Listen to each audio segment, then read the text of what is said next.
So, mag-start kita diri sa email address. You have to input your email address at gmail.com. And next, hashtag for the password, Gulmatico7. Okay. So, ayan na. Meron ng welcome. So, dito tayo sa move in. Okay, move in, new. So, create. Select. So, request type, move in. Requesting for tenant.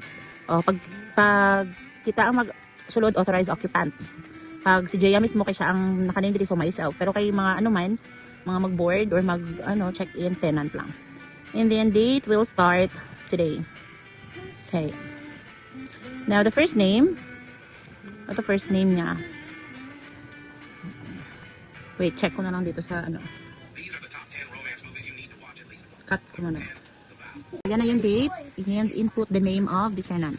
First name, Samson. Last name, Kagaitan. So, Samson Jr. Kagaitan. So, add. Okay. So, na-add na yung name ng tenant. Siya lang isa. Pero pag may upod pa siya, you can input another first name and last name and then add lang. Kapila man sila katilog. For the item, lagay na natin bag. And kunwari meron siyang bag na 4 na dala. Add, okay. Next is pwede natin lagyan ng laptop. And then 1 add. Okay, so yun na yan. And then submit. So yan yung lalabas. Move in, requesting, so confirm. Okay, so yan na yun. Request ID.